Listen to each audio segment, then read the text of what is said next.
St Peter and St Paul's Church lies on the ancient road westward across the moors. For many centuries this was the only way from Chesterfield to Baslow and beyond. There has been a church here since at least 1100 AD. For most of that time it was the centre of a huge parish which included Hollymoorside and ran right up to the western edge of Chesterfield. But in 1832 St Thomas's Church was built in New Brampton and took away the eastern and southern parts of the old parish. The church is a Grade 1 listed building built from local sandstones and stands in a large churchyard surrounded by trees, which makes a very attractive setting. The building in the 1100s was probably very simple indeed, a high steeped roof nave with a small sanctuary beyond, and at the west end a low strongly built tower covered by a pyramidal roof to throw off the rain. Inside there would probably be no pews and tiny windows would only let in dim light. The walls would be plastered and there was probably a huge painting of the Last Judgment on the east wall. The tower walls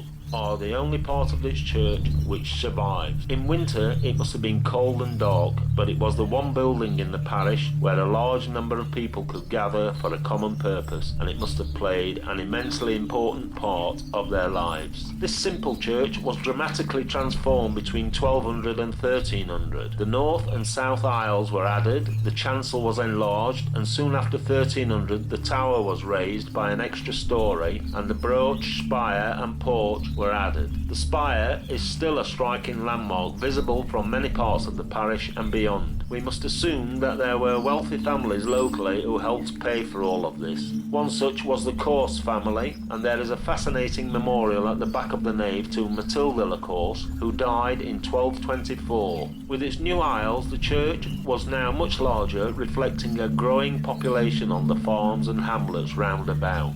Sometime after 1400, the last great structural changes took place. The church was as broad then as it is now, but poorly lit, so the nave walls were raised to allow the high clerestory windows to bring in much more light. At the same time, with glass becoming cheaper, all the windows were enlarged. By now there were probably benches or simple pews, and there was a roof loft across the chancel arch with figures of Christ, Mary and St John.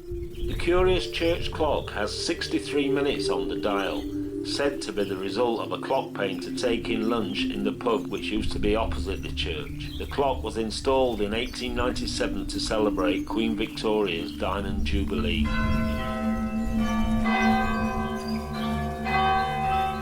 You can still see the doorway that led on to the loft in the north wall of the nave. The nave was the people's village hall and social club, as well as their place of worship. Dogs were allowed, provided they behaved themselves. At the Reformation, the rude loft would have been stripped out, the wall paintings whitewashed over, and the church became a very plain meeting house. For most of its history, the outside walls of the church would have been plastered, like those of Brampton Hall on the other side of the road. The inside was plastered too, until it was stripped off in the 1930s. Repairs and restoration continue. In 1997 the spire, tower and porch were repointed, and in 1999 a handsome new timber roof was installed in the north aisle.